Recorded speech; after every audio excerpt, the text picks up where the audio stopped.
Oh. First of all, I just want to clarify what I mean with the name of this video. Despite having quite a lot of hours in this game, I'm not really all that good at it. I don't play level cap, and I'm not that great at build crafting. Ultimately, I'm here for the jank, the weird interactions, the bugs, and obscure eldritch knowledge. While this is definitely a guide-ish video, it's more of just an autistic deep dive on the intricacies of the full-body buttcrack man. I will be giving some advice on modding, but I won't be showing any builds, since that really isn't my strong suit. Okay, I should probably get into the actual kit before I get too ahead of myself.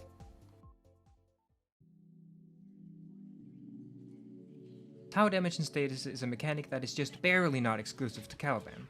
It can be achieved by any frame using Caliban's Subsume, Sentient Wrath for Tau damage, the Venator Prime for Tau status, and the Vomble Trumpet Mushrooms in Undermine bounties for Tau damage on your weapons. But Caliban goes all in on Tau, with all his abilities and all his summons dealing pure Tau damage and applying Tau status. Tau damage is completely neutral to all factions, having no increase or decrease damage to anyone.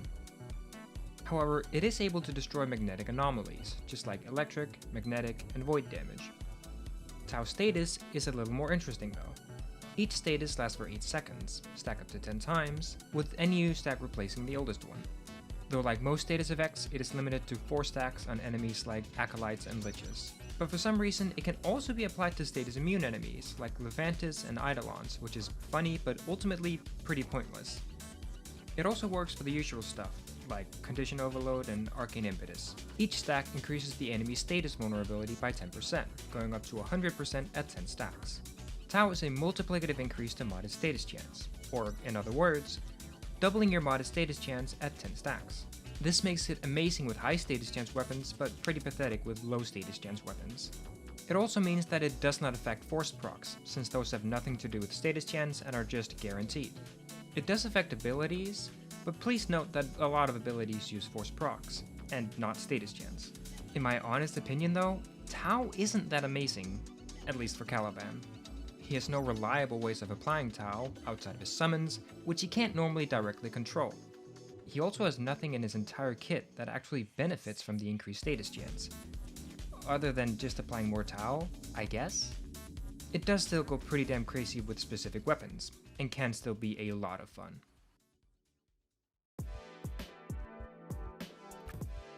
Caliban's passive is an adaptation-like effect with some key differences. Every time Caliban or an allied player within affinity range take damage, they gain DR against that damage type. Importantly, companions and summons are not affected, including Caliban's own summons from lethal Progeny. The damage reduction goes up by 5% per attack, up to 50% after 10 hits. After not taking that damage type for 8 seconds, the damage reduction will decrease by 2% per second. Adaptation, on the other hand, gives 10% DR per attack, up to 90% after 9 hits. Each resistance lasts for 20 seconds, but then disappears instantly. Adaptation also gets stacks from DOTs like Heat, while Caliban's passive doesn't, except for Blast, which stacks both. Adaptation basically overrides this passive, meaning that it only really offers 40% damage reduction for Caliban, and that's only in the best case scenario. The passive and adaptation aren't really 50% or 90% DR. The Kengineer has a way better video on this, but I'll try to summarize. First of all, adaptation needs to stack up, not granting any protection against initial hits of new damage types. So it doesn't provide any defense against random special attacks, like Eximus units or Toxin Clouds. Secondly, most enemy attacks aren't just one damage type. The attacks from a heavy gunner, for example, will only increase your impact DR, but it still deals some amount of puncture and slash. This means that even at 90% DR to impact, the heavy gunner's attack will only be reduced by around 68% instead of 90%. All that being said, adaptation is still really good and Caliban's passive is decent, but they aren't quite as reliable as you might think they are. All in all, it's not an incredible passive, but it's like a solid mid-tier passive.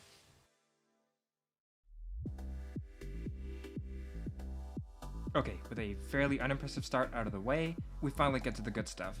Razor Gyre does a ton of stuff, which all in all makes it a pretty damn good ability.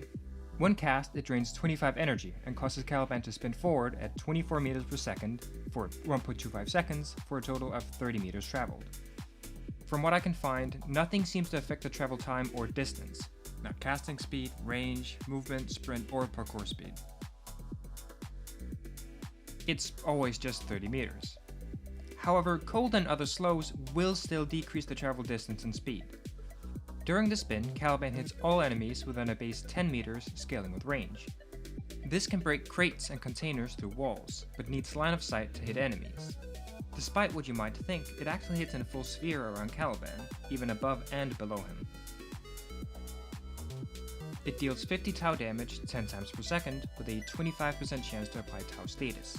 But since you'll be moving around a lot, it's unlikely that you'll actually hit an enemy with all the damage ticks, which makes the damage and Tau application pretty underwhelming. It's supposed to do double damage to enemies suspended by Sentient Wrath,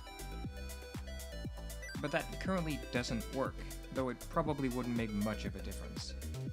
Where Razor Gyre actually shines is in its utility. For every enemy hit, Caliban restores a base 30 health, or shields if his health is full, or overshields if his shields are full, scaling with strength. To clear up any potential confusion, the heals and shields are once per enemy per cast, not per tick of damage. This ability lets Caliban restore his shields super easily, especially in high enemy density missions, or at least jumpstart his shields so lethal Progeny's shield regeneration can take over. Razor Gyre also restores 25% of its energy cost per enemy hit. This means that if you hit at least 4 enemies, the cast is essentially free, and hitting 5 or more generates extra energy. But since it's based on the cost of the ability, casting it for free with something like Sonoric's Inner Might or Arcane Steadfast prevents it from generating energy entirely. The energy restore scales inversely with efficiency, granting you more energy the lower your efficiency is, since the cost of the ability is higher. This means that Caliban can often ignore building for efficiency entirely. The energy regen is only really reliable in missions with a lot of enemies, so in lower level missions you shouldn't expect to be able to rely on it too much. Finally, there's my favorite part, the movement tech. On its own, Razor Gyre is a fairly decent movement tool, moving faster than a roll or bullet jump, and also being fairly maneuverable. But it can also do a bunch of other cool things. First off, if you crouch before and during the spin, your hitbox stays crouched. You can jump to cancel the spin early, and if you equip your melee weapon, you're not only able to aim glide, but you're also able to bullet jump out of the spin, which, if done airborne, lets you maintain all of the momentum as long as you stay airborne. The bullet jump will always be straightforward, and can be angled up or down or used to change your direction. This is honestly really useful and fun, and I use it really often. Lastly, there's whatever this is. This is technically not unique to Razor Gyre, as the Atomocycle dash just seems to be affected by your current velocity. However, no other dash ability like Lavos' Vile Rush or Xcal's Slash Dash lets you activate the Atomocycle during the dash. But you can still pull off a similar effect with Valkyr, Gauss, and Zephyr. It's probably not the most useful piece of tech, but it's an absolute blast to use in the open worlds.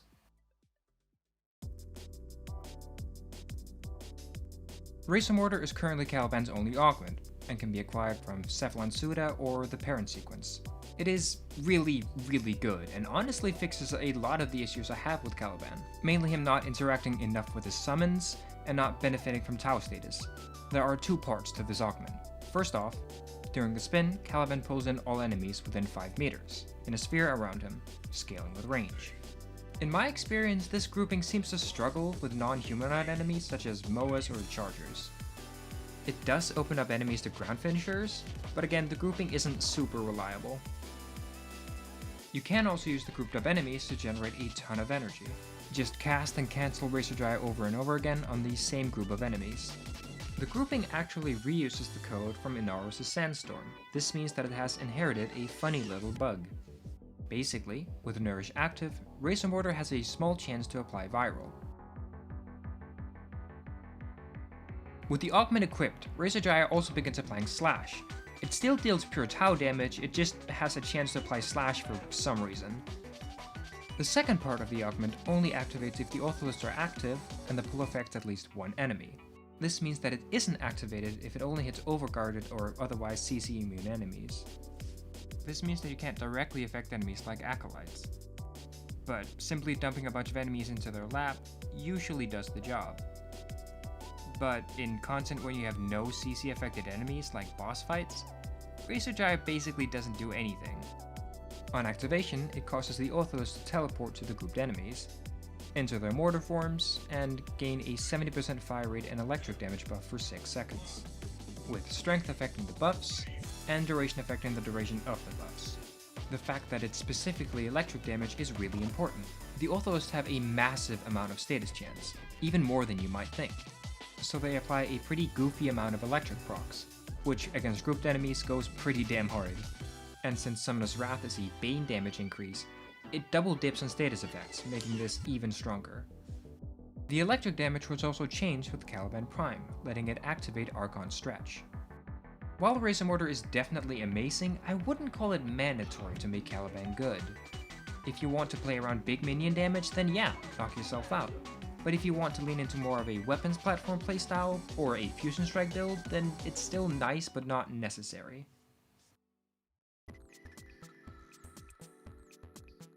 I want to take a quick moment just to talk about the description for this ability.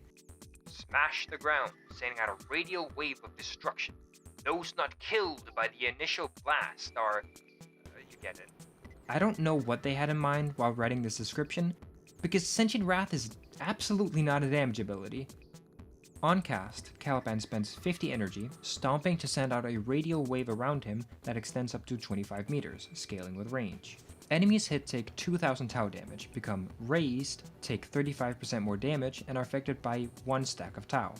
The exact wording here is really important, as this does not apply the lifted status like pre-rework Caliban did. Lifted is most often seen with heavy melee slams, and does as the name implies, making the enemies float around. Lifted also has a fun mechanic where it instantly ends when the enemy takes non-melee damage, which makes it terrible for a CC ability. Despite the mechanic being changed, and the wording going from lifted to raised in hotfix 3707, I've seen a lot of people still claim that Sentient Wrath applies lifted, which is definitely not the case. This means no extra damage from condition overload, as lifted counts as a status for some reason, and no funny Saxum shenanigans. But honestly, I'll take the reliable CC any day. It's also important to note that the damage vulnerability still applies to CC immune enemies, like overguarded enemies. Going back to the whole radial wave of destruction thing, 2000 damage isn't terrible, but definitely not proper damage ability numbers. The damage is also applied before the vulnerability is, which really doesn't help its case. What Sentient Wrath really is a control and debuffing ability, both of which it's actually pretty good at. It almost matches Rhino's Stomp, though Stomp ignores line of sight. Like Hera's Condemn, Sentient Wrath is able to CC Acolytes, Liches, and Disruption Demolishers. So even if you don't think very highly of crowd control abilities, Sentient Wrath is absolutely up there among the better ones. As for the damage vulnerability, it doesn't look very impressive on the surface. Its 35% gets outclassed by most other vulnerability abilities, like Notch's Chakram at 100%, Yareli's Sea Snares at 200%, Araxia's Webbed Embrace at 50%, Jade Slide's Requiem at 50%, or Nova's Molecular Prime at a 100%. However, it has way better coverage than Chakram, Sea Snares, or Webbed Embrace. And since it's able to scale with strength, it can potentially give you more vulnerability than Light's Requiem or Molecular Prime. While Sentient Wrath isn't the absolute best in either crowd control or damage vulnerability, it still does both things really well, which, in my opinion, makes it a pretty decent ability. I'll leave Lethal Progeny for last, as it gets really complicated, and go over Fusion Strike first. On cast, Caliban spends 100 energy, becomes invulnerable, and fires 3 laser beams, one from each side and one traveling along the ground in front of him. The 2 side beams form a 140-degree cone, but you can also get full 360-degree coverage by just spinning around during the cast. The invulnerability period is based on the actual cast animation, meaning that it's made shorter by casting speed. The beams have infinite body punch through and a base 30-meter range, scaling with range. They each deal 15,000 tower damage per second, scaling with strength, which sounds pretty good, but there's already a major problem. They actually deal 1500 damage 10 times per second, which should be the same thing, but Fusion Strike is a moving hitbox. Since the beams move over enemies, they never get hit more than 1 to 2 times, leading to it dealing 10 to 20% of the advertised damage, or even less with high casting speed. The beams also have a 20% chance to inflict Tau, but that's barely noticeable, outside of a very specific interaction that I'll get around to a little later. When the beams converge, they cause a 10 meter explosion scaling with range that deals 5,000 Tau damage scaling with strength, with 100% damage fall off. On convergence, all enemies hit by the beams also explode in a 2 meter radius scaling with range for 750 damage scaling with strength. However, for some reason, these two damage numbers are just switched in the ability description. Yeah, of course. Fusion Strike is also very good at destroying nullifier bubbles. It seems that the per enemy explosion happens even if the enemy is inside a nullifier field. Enemies hit by the beams also lose 50% of their shields and armor, scaling with strength up to a full defense strip at 200% strength. The 10 meter explosion also creates a field with the same range, for 14 seconds scaling with duration, that also removes shields and armor. I've heard that the field is supposedly dome-shaped, but from my own testing it seems to just be another sphere.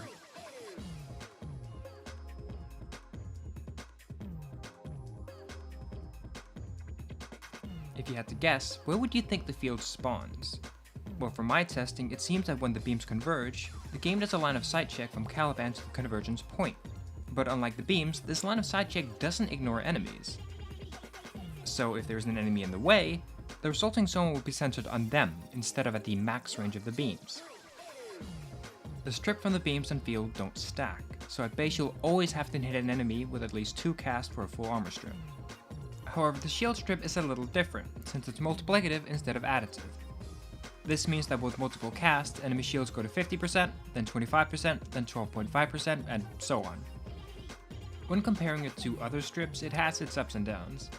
It's pretty expensive at 100 energy, but in terms of coverage, it's definitely one of the best though. Only really beaten out by Pillage.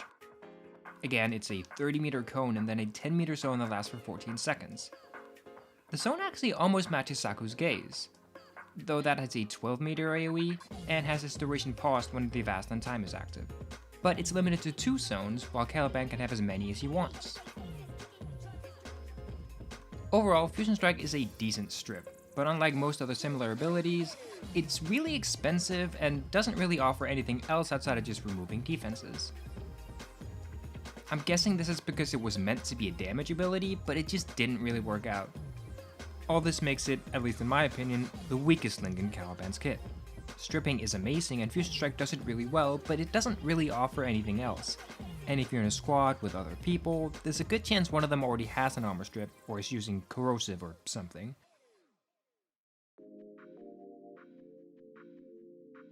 I already made a video on lethal progeny. It was actually the first video I made on this channel.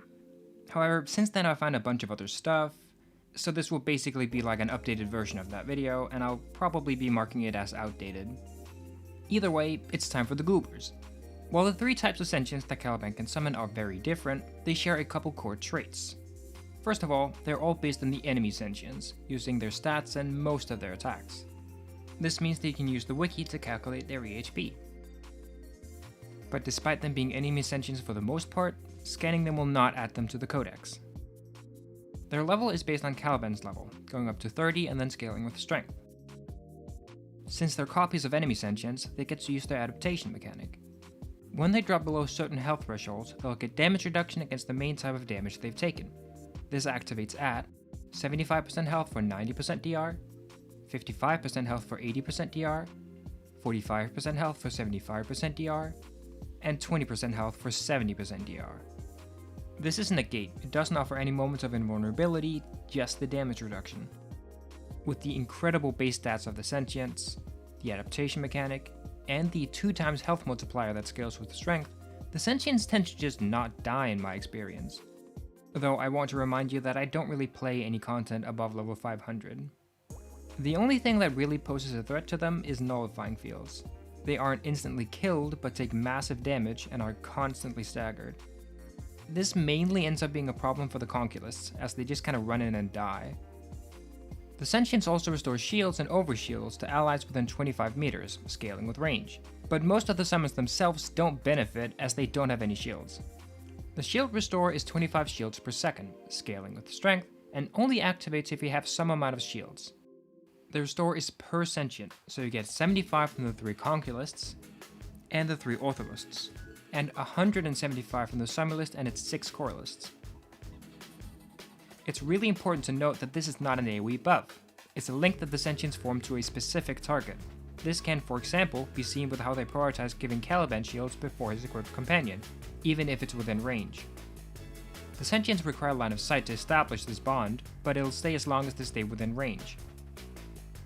The shield restore can apply to Caliban, his companions, allied players and their companions, other summons, mobile defense objectives, excavation drills, NPC defense objectives, rescue targets, specters, invasion mission allies and syndicate mission allies, and interestingly enough, also regular defense objectives, though they prioritize most other things first, like players and companions.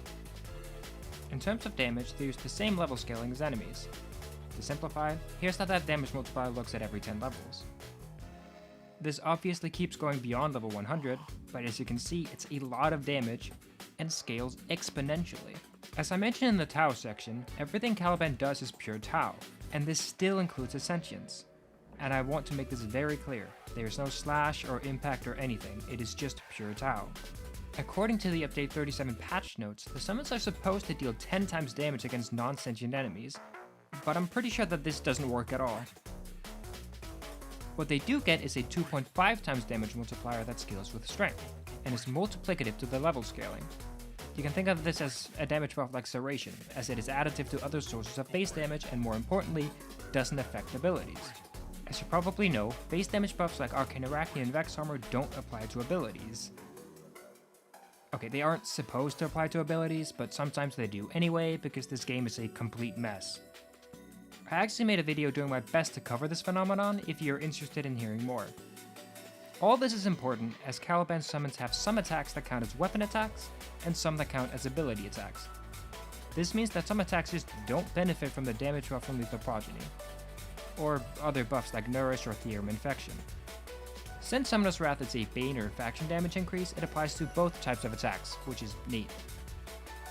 Weapon attacks can also benefit from Puncture and Cold, which lets them crit for increased damage. This leads me to believe, though I'm not sure how to test it, that they are also affected by Tau, increasing status chance. Despite all this, all damage numbers from the summons are colored blue, like ability damage, because nothing is ever simple. They also can't damage arbitration drones, but just trust me on this, it's basically, kind of, most likely, somewhat like weapons. If you watched my original video on Lethal Progeny, then you probably already know how I feel about these guys. The Conculysts are advertised as the main damage summons, but that's something the Ortholysts are just better at in almost all situations. The Conculysts have a total of 4 different attacks, which all have some serious fundamental issues that hold them back. First, they have their basic slapping attack, with each attack dealing 150 damage twice, and counting as a weapon attack, scaling with both Lethal Progeny and level. This attack has no status chance or anything else going for it, so clearly not a strong start. The Conculysts' main attack is their spin. They'll charge up for a moment before spinning for 6 seconds or until they have no nearby targets. This also has a 10-second cooldown. The spin deals 1000 damage twice per second, with an around 20% chance to apply slash. Again, the spin doesn't deal slash damage, it's still pure Tau. It just has a chance to apply slash.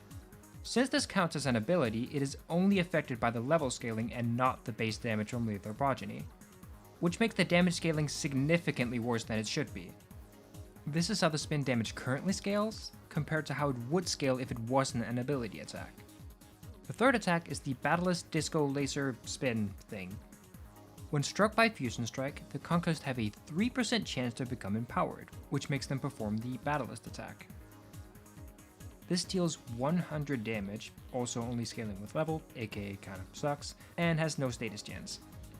It's also really buggy. After spinning for 15 seconds, in which the animation is basically guaranteed to break, they either A. go back to their normal behavior, performing their slap and spin attacks, B. perform the attack again, or C. cast Fusion Strike on their own, though this only seems to have a chance of happening once after the first time they do the Battlist attack. All in all, pretty underwhelming if not a straight up hindrance. Their fourth and last attack does redeem the Conculyst somewhat. When casting Fusion Strike with the Conculyst active, the Conculyst will cast their own, slightly weaker Fusion Strike. Their version does half damage, and doesn't have the big final explosion or lingering field. This is of course also an ability, so it isn't affected by the base damage buff, but it and the other ability attacks are affected by Summoner's Wrath, which means that the Conculyst can deal 87.5% of the original Fusion Strike's damage instead of just 50%. The Conculyst also strips shields and armor for the same amount as Caliban, which means that Caliban can technically full strip with as little as 50% strength, as long as all 4 Fusion Strikes hit the target. The Conculyst cast also apply Tau, and with all 4 casts, it's actually a decent way to apply max Tau attacks to an enemy.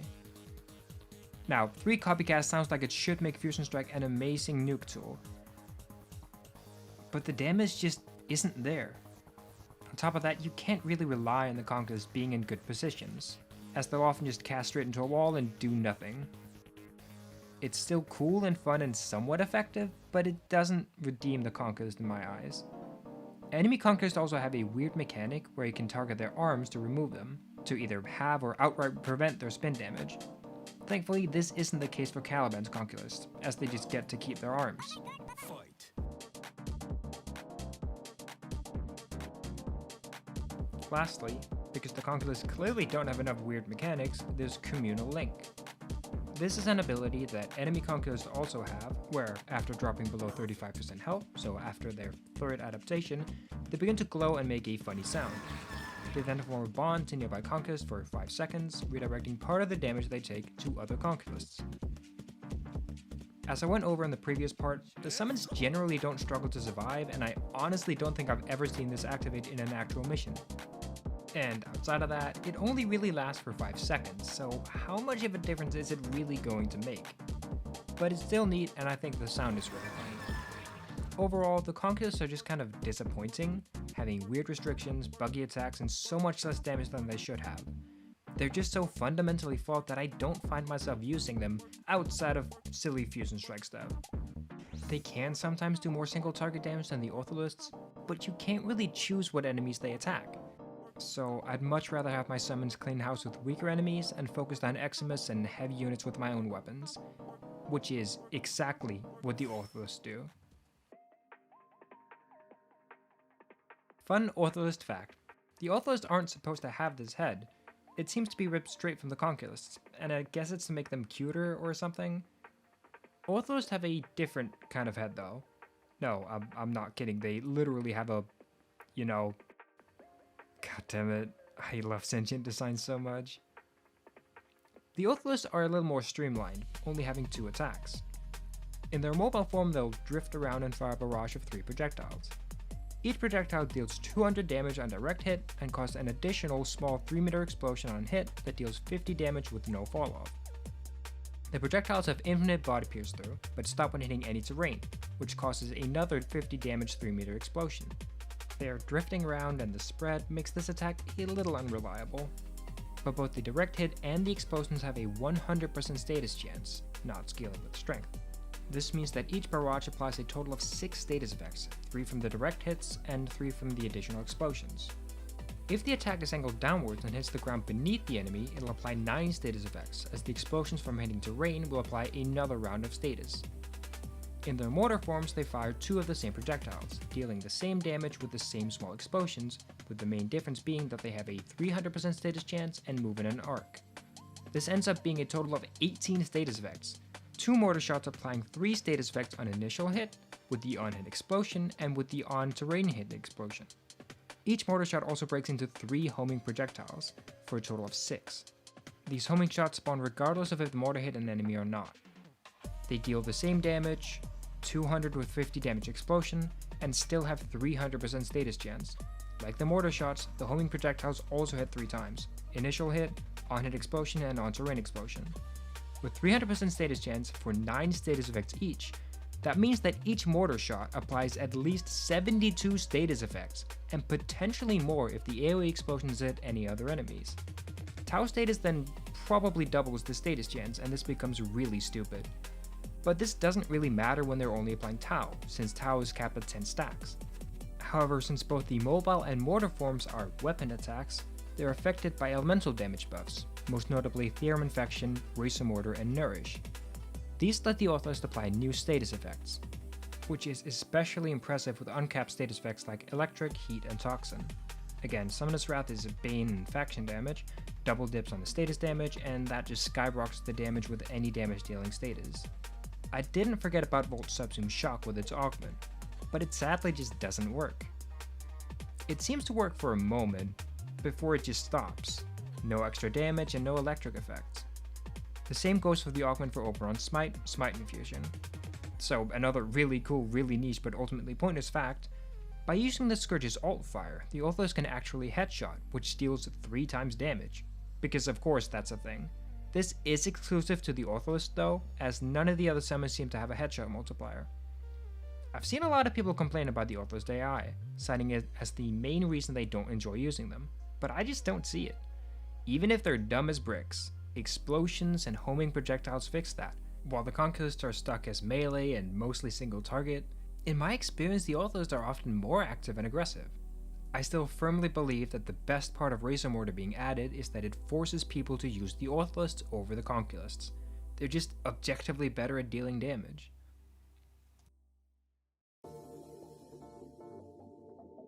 Caliban actually gets his funny extended shoulder from the Summulyst. This is even more obvious with the Prime. The Summulyst and its Coralist are the defensive option, being better at taking enemy attention and giving more shield regen by having 7 summons instead of 3. The Summulyst itself is by far the tankiest summon, having around double the EHP of a Conculyst and around 4 times as much as an Ortholyst.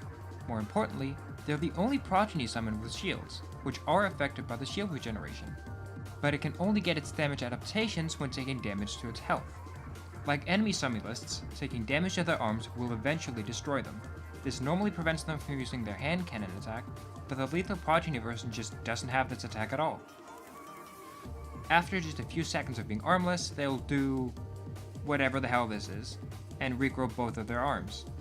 I am officially petitioning the Summulyst for the goofiest guy award. Outside of being stupidly tanky and shaped like a friend, the Summulyst only has 2 actions. If there are less than 6 Coralists, it'll open up and continuously summon new ones, up to the cap of 6. When not summoning Coralists, it'll just kind of wander around with one of the best walk cycles in the game, by the way, and sometimes settle down to fire a slow, homing projectile.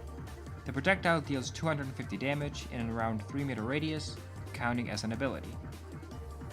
The Coralists are the squishiest of the Progeny summons, having by far the worst base stats. They have 2 attacks. Their main attack is quite similar to the Ortholysts, firing a single projectile with infinite body punch through that deals 80 damage on hit, but doesn't cause an on-hit explosion, but still explodes on terrain for 20 base damage. Both of these have a 20% chance to apply Tau, which isn't nothing but also not super impressive. So this attack does count as a weapon attack, and is affected by Theorem Infection and Nourish, but not the damage multiplier from Lethal Progeny for some reason. This might be because they're summoned by the Summulyst and not the ability itself? It's not a big deal, but it's still pretty weird. For their second attack, they charge up for 4 seconds before launching a massive orb that deals 100 damage and staggers enemies within 10 meters. This also counts as an ability, so the damage will never be anything impressive. The bubble also explodes when hitting terrain, or just if it feels like it, making it super unreliable. Unsurprisingly, the Summulyst and Coralist aren't very impressive when it comes to offensive power. They're all defensive power, which is nice, but straight up killing enemies is usually better than tanking attacks. They can help in missions like excavation or mobile defense, but then again, wouldn't you be better off just killing the enemies instead? However, from what I've been told, they perform quite well in very high level content, where the other summons begin struggling to stay alive. The Summulysts are just tanky enough to live, while the Coralists come in an endless supply.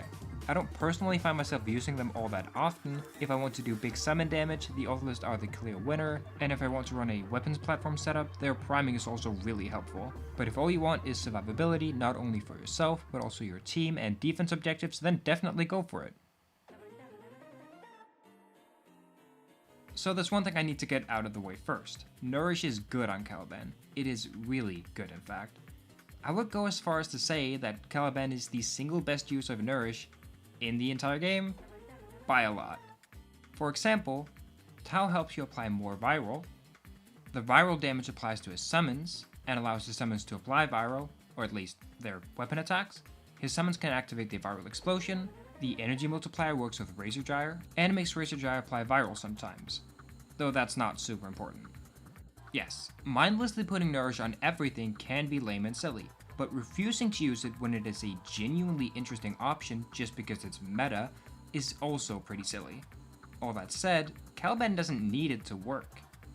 The Ortholysts, especially with Razor Mortar, deal more than enough damage to handle most relevant content, and Razor Gyre doesn't need it to generate a respectable amount of energy. It basically just enhances the things Caliban is already good at, while forcing you to give up something else, like Sentient Wrath's crowd control and vulnerability, or Fusion Strike's defense removal. His well-rounded kit also means that there aren't really any gaps to fill. He already has survivability, defense stripping, energy generation, and grouping, and I don't think any of the Subsume options are significantly better than what Caliban can already do. Arguably, you could go for status immunity, since DOTs and knockdowns are some of the things that could still get you killed, though I don't personally think it's a big enough issue. As mentioned earlier, Shock and Smite sadly aren't worth using, as their augments for elemental damage just don't apply to the summons. Thermal Sender, with its Thermal Infusion augment, also doesn't work. And neither does Warcry. Eclipse with the augment Total Eclipse does work, but it is a lot of extra effort for what is ultimately less damage than Nourish when considering the viral procs. Roar is also just less damage, with the added downside that Summoner's Wrath is additive to it. Breach Search is always an option, as it lets your summons make even more fireworks. The bottom line though is that Nourish is really good, but you don't have to use it if you don't want to. I've played a lot with it and without it, and outside of high tier content like Archimedia, it really doesn't matter.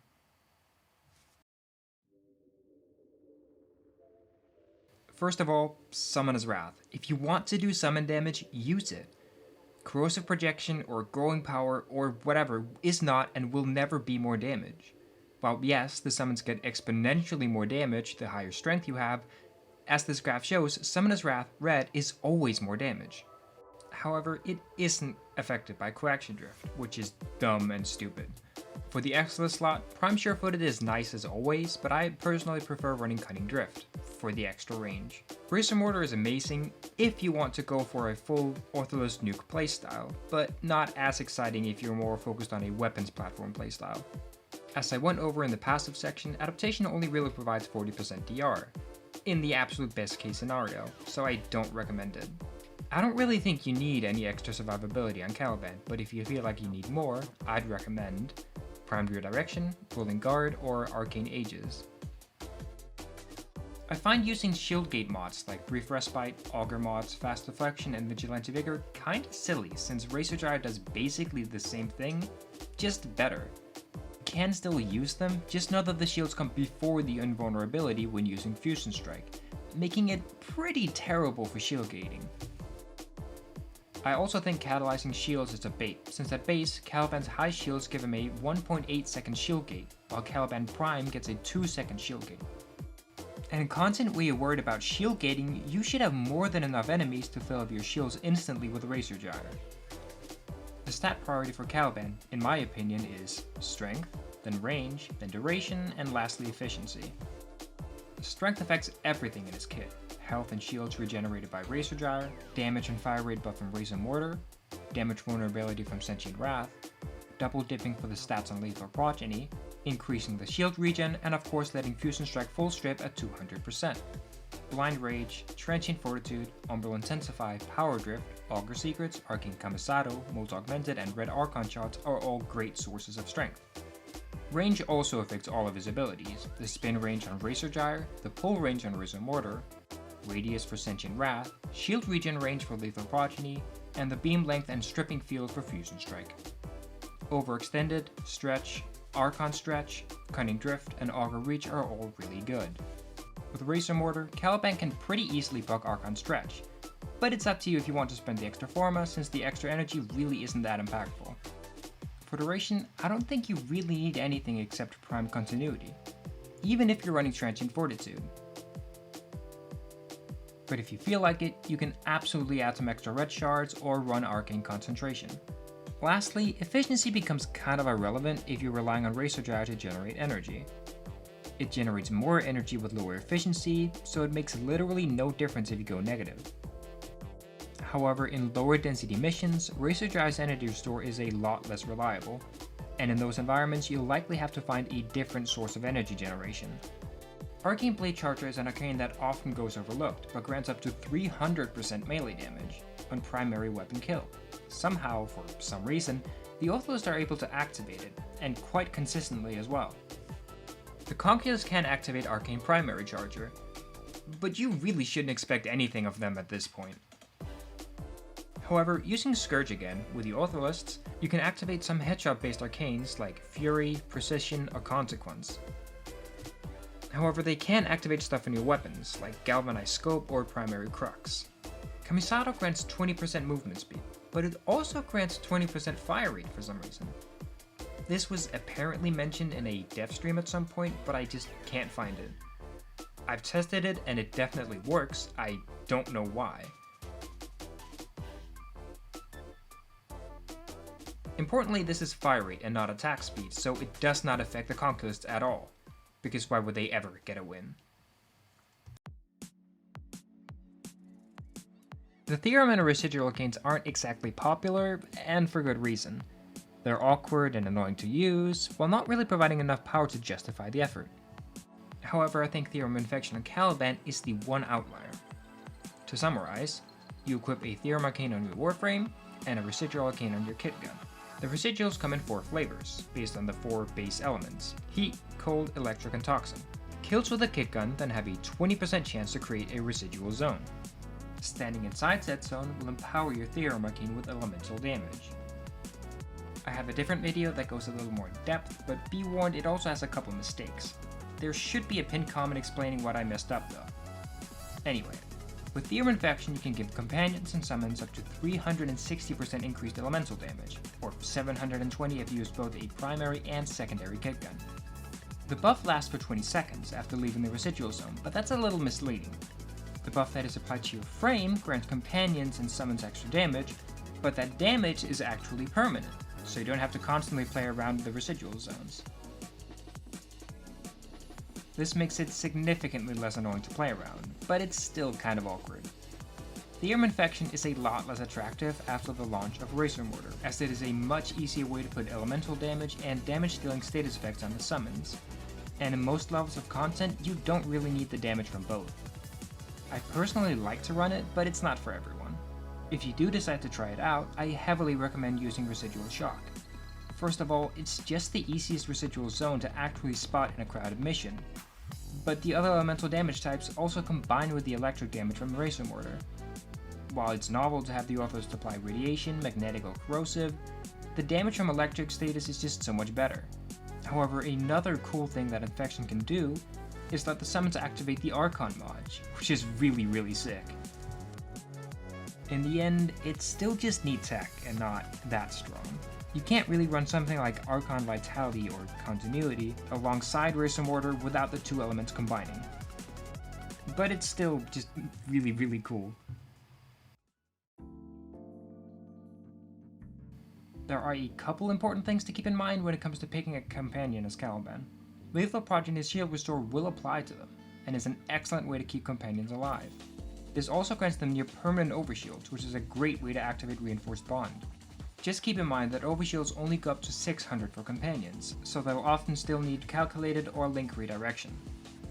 Link redirection is only really worth it if you run primed or regular redirection on Caliban.